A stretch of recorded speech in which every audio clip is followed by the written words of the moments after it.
Adesso abbiamo in collegamento dalla Svizzera, credo. We now have Alessandro Mutinelli, President and CEO of Italian Wine Brands. He is connecting from Switzerland.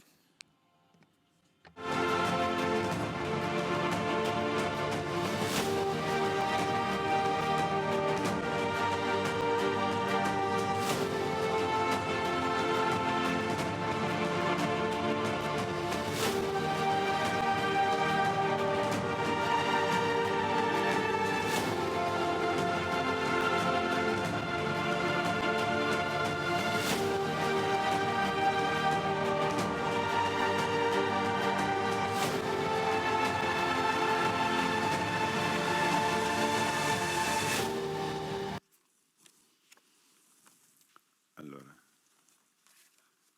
il video l'abbiamo visto. So we've seen the video. Here we are. Good morning. Good morning, Alessandro. We're happy to have you here, even if virtually. We're now used to this, so that's not a problem. You are in Switzerland, I believe. Good morning, everybody. But we won't let logistics stop us. We're now very used to have this online meetings. IWB has been listed. I think there is a great result. I think you grew by 150% in the past 12 months. Is that correct? I have to say the past 12 months were particularly brilliant on the stock exchange. Our history on the stock exchange is quite recent because we were listed in 2015. So we have 6 years of experience on the stock exchange in Italy. When we were listed, the value was 65 million euros. We are now above 400. So I think this is very interesting for our shareholders.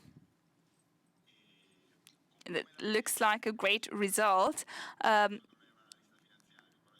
know you're not a financial analyst, so can you please explain, as a CEO, why do you think you grew so much? There was a different outlook on wine from the market, or what are the reasons? Well, we've seen a growth over the years, and this made investors more confident because the sector is a good sector to invest in. Secondly, there are some moments when the stock exchange is positive, is favorable. So even during the pandemic, so when we were all concerned about what to invest, whether to invest, and into what to invest, well, the food and beverage sector was perceived as a safe haven for investments. So, thirdly, in this crisis period, we carried out 2 acquisitions at the beginning of May, one in Switzerland. So we decided to risk. We had clear in our minds that something was happening, but we decided to go ahead.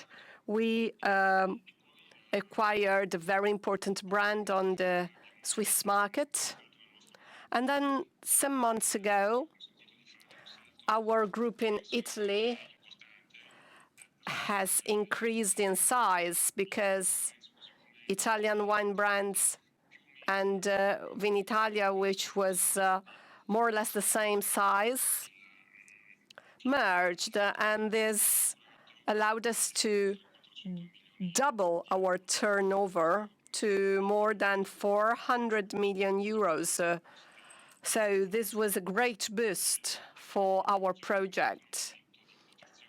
I remember the first day at Palazzo Mezzanotte, where you are right now, when I was asked, where do you want to get to? What do you want to do? And on that occasion, I remember answering that a wine group which aims at having a capillary presence in markets all over the world, competing with international competitors whose size is something unbelievable for the Italian market. Well, this is something feasible if you increase your size. It's not really simple to carry out acquisitions and mergings in Italy. We all know. So it took us some time, but I am convinced that we did the right thing in line with our vision of the market. We are a global player. 80% of our sales occur on international markets.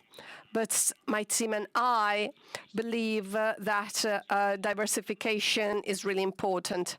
As for trade and distribution channels are concerned, we are in supermarkets, we are in direct sales, we sell online in almost all European countries.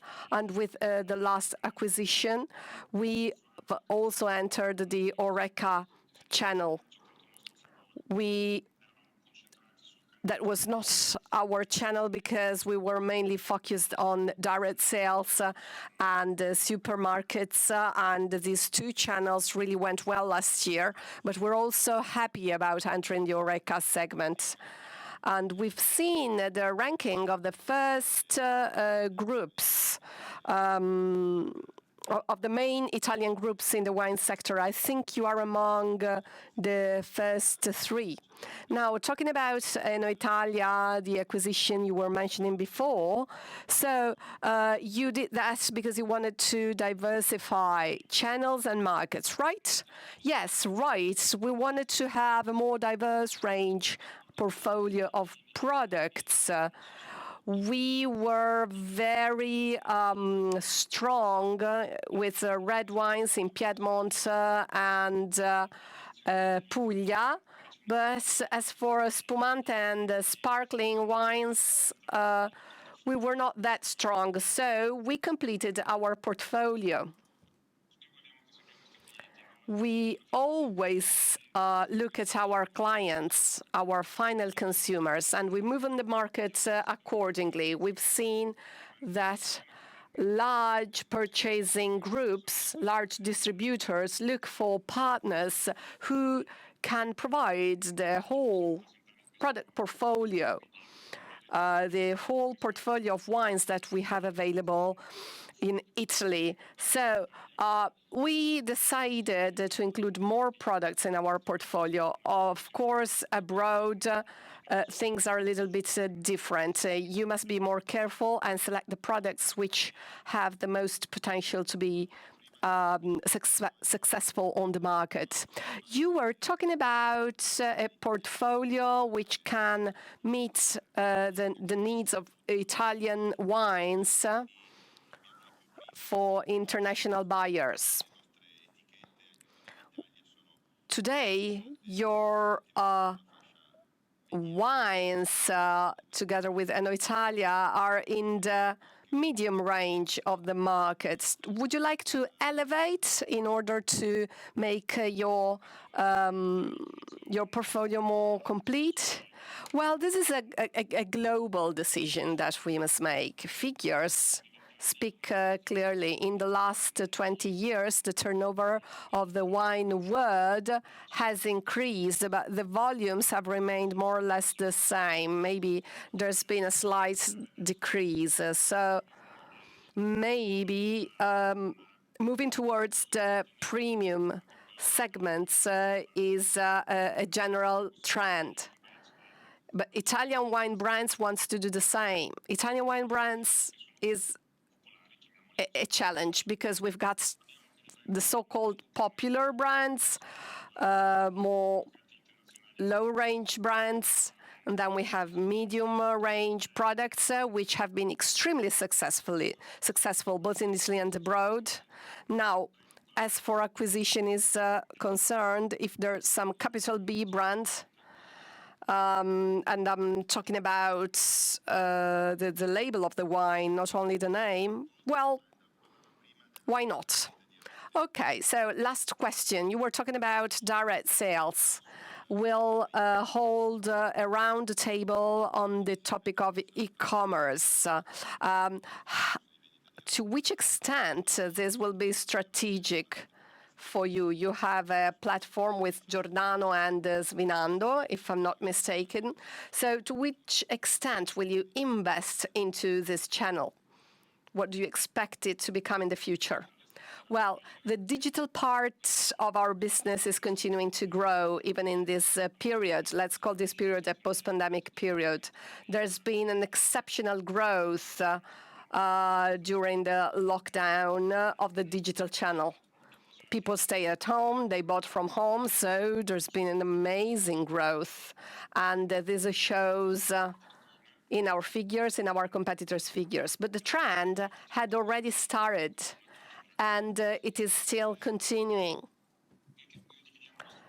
We divide our business into direct sales, large clients, wholesalers, and you can reach the markets more easily because they have the structures for distribution of the product. If you do direct sales, you have to have your own structures allowing you to reach the markets. So it's a little bit more complex. We are investing in this. We are considering which countries we could start direct sales in. It's not possible everywhere due to regulatory reasons, but we would like to invest into reaching our final consumer. We will invest capitals, human resources, and the logistics, because we must never forget that behind direct sales, there must be a logistics structure which is devoted to direct sales, and it's extremely important. Very clear. We've been talking about the alcoholized wines. Are you working on this? Yes, we are. There are some of our experts, our technicians, who are studying how to produce products which are characterized by the absence of alcohol, but also by the lack of taste. So our experts are working on making these wines good, because sometimes the taste is really horrible. Let's say it's okay, but let's remember that there is a final consumer buying our bottles. So everything we say is based, and everything we do is based on the final consumer who likes our wines or not. So are you saying that it is not really easy to actually produce wines without alcohol, which also tastes good? Well, that's the very core of the problem. And you've said before that consumers tend to be more attentive to their own health, to eco-friendly products. And, for example, this has occurred in the area of beers, for example. There are beers without alcohol, but with beer, it's easier. A beer without alcohol can be very pleasant to the taste. We're working on wines without alcohol because there is a demand from the market, but we'll never produce a wine which is without alcohol but does not taste good, because our products must be credible. Credibility is the buzzword here. Nothing is impossible. So, congratulations. and have a nice day.